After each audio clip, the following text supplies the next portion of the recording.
सुप्रभात बहनों। कक्षा द्वादश।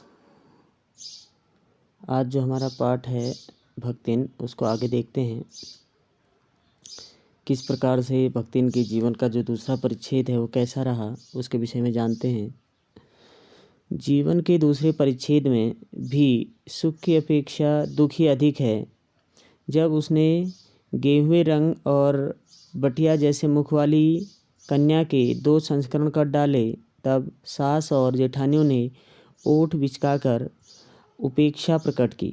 उचित भी था, क्योंकि सास 3 कमाऊ वीरों की विधात्री बनकर मच्चिया के ऊपर विराजमान पुरखिन के पद पर अभिषिक्त हो चुकी थी और दोनों जेठानियाँ काग भुसुंडी जैसे काले लालों की क्रमबद्ध सृष्टि करके इस पद के लिए उम्मीदवार थी।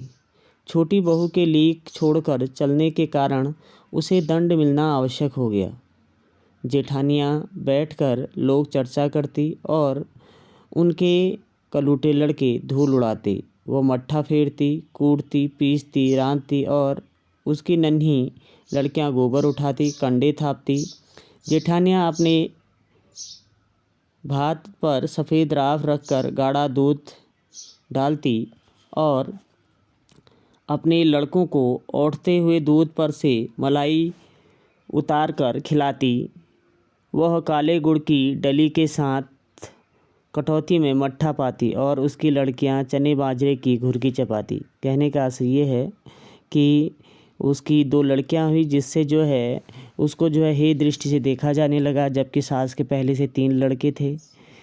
वो जो है पुरखिन के पद पर थी और जेठानियों ने 2 लड़कों को जन्म दे करके जो है आगे जो है उसके उत्तराधिकारी बनने के लिए जो है अपनी उपस्थिति प्रस्तुत कर दी थी।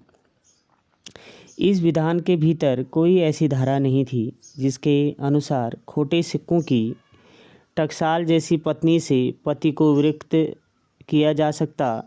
सारी चुगली चबाई की परिणति उसके पत्नी प्रेम को बढ़ाकर ही होती थी। जेठानियाँ बात बात पर धमाधम पीटी कूटी जाती, पर उसके पति ने उसे कभी उंगली भी नहीं छुआई। वह बड़े बाप की बड़ी बात वाली बेटी को पहचानता था।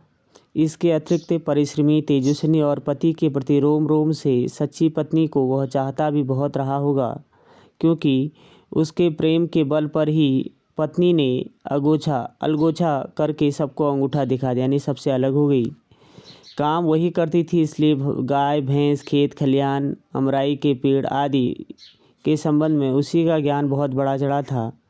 उसने छांट कर ऊपर से असंतोष की मुद्रा के साथ और भीतर से पुलकित होते हुए जो कुछ लिया वह सबसे अच्छा भी रहा। साथ ही परिश्रमी दंपति के निरंतर प्रयास से उसका सोना बन जाना भी स्वाभाविक हो गया। धूमधाम से बड़ी लड़की का विवाह करने के उपरांत पति ने घरौंदे से खेलती हुई 2 कन्याओं और कच्ची गृहस्थी का भार 29 वर्ष की पत्नी पर छोड़कर संसार से विदा ली। जब वह मरा तब उसकी अवस्था 36 वर्ष के कुछ ही अधिक रही होगी, पर पत्नी आज भी बुढ़ऊ कहकर स्मरण करती है। भक्ति सोचती है कि जब वह बूढ़ी हो गई तब क्या परमात्मा के यहाँ वे बूढ़ा न गए होंगे। अतः उन्हें बुढ़ऊ न कहना उनका घोर अपमान है। हाँ, तो भक्तिन के हरे भरे खेत, मोटी ताजी गाय भैंस और फलों से लदे पेड़ देखकर जेठ जेठौतों के मुंह में पानी भर आना स्वाभाविक था।